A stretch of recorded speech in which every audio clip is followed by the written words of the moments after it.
The world must first die, for it to be born again. This is the path to salvation, as foretold in an ancient prophecy. The world will fall for its sins, and everyone living will vanish. Shin Megami Tensei 3 Nocturne is a game developed by Atlus and was originally released for the PS2 back in 2003, and now is released again as an HD remaster for the PC, PS4, and Nintendo Switch. This is my first mainline SMT game, so I won't be making comparisons on the other SMT games.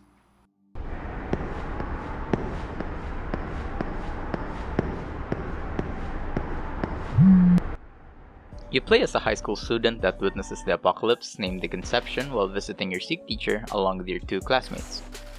You are then transformed into a demi-fiend after surviving the apocalypse, and now lost souls and demons are all over the place. Using your newfound demon powers, you can now invite other demons to fight for your cause, to find the truth behind the tragedy, as the future of the world lies within your hands. Shin Megami Tensei 3 Nocturne is a turn-based JRPG that is set on a post-apocalyptic setting. The game introduces a press turn mechanic where the player's turn and the enemy's turn is determined by these turn icons, which can be consumed from individual actions. Every action consumes one turn icon, however, if the actions exploit a weakness, gets a critical hit, or the player decides to pass the turn to the other member, the turn icon will become half, which will increase the number of actions you can take within the phase. However, if that demon has dodged or nullified the attack, this will result into a 2-turn moves getting wasted. In this way, you need to be careful on what move to select next before going all out. To cover up the main character's weakness, you can equip Magatamas, which can also boost your stats and learn new skills as you level up, depending on which Magatamas you equip. Bear in mind that some Magatamas also opens up a new weakness. There are a total of 25 Magatamas to collect, which you can get from shops, chests, and defeating bosses. Recruiting demons is one way to expand your team, where you try to talk to the demon and convince them to fight alongside with you. Demons usually ask you for items, health, or demon money, which is known as Maka. Demon negotiations will not always be a breeze, as some demons are really hard to convince. Sometimes they just ask for money and walk out. If the negotiation is going well, the demon will ask you something first before joining your party. Every demon race has their own beliefs, and if they're contented with your answer, they will join your party.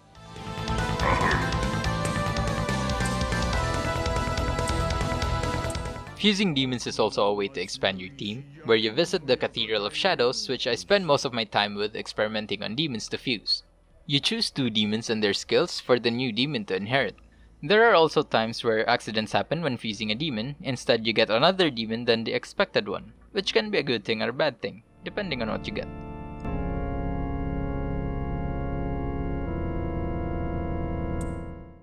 You can easily get lost in the game as there are no quest trackers or markers to follow through. It can get confusing at times to where you should go next. Thankfully, there are many guides online that can help you whenever you feel lost. There are 3 difficulty options to choose from: Merciful, Normal, and Hard.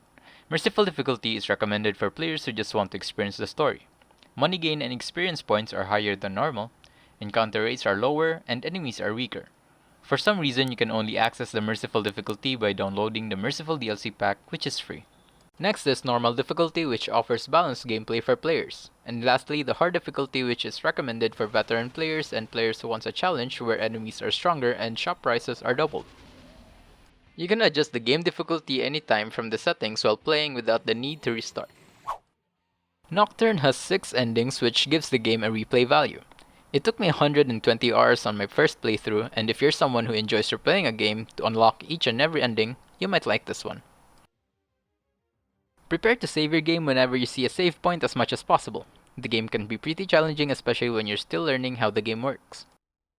For the remastered version of Nocturne, first noticeable changes you'll notice is that they upgraded the visuals and made it cleaner than the original. However, the cutscenes in the game are still in 4:3 ratio, which can be weird to see from time to time. And as for the performance on the Switch, the game runs on 30 FPS both handheld and docked mode, and I noticed some frame rate drops in some certain areas and effects, but other than that, I didn't really see any other hiccups that affected my experience playing the game. Next they added is the voice acting for English and Japanese, which is a welcome addition.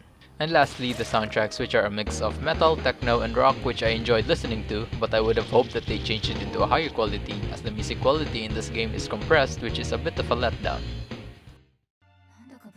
Shin Megami Tensei 3 Nocturne HD Remaster is a great game with interesting story, challenging combat, engaging and fun demon negotiation, and demon fusing, with alternate endings which you can sink your time into. But with also its downsides, which are some dated visuals and compressed music.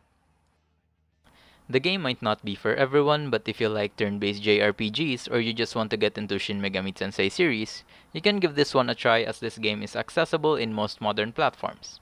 With the release of SMT5 this month, I can't wait on what new stuff the new game will offer.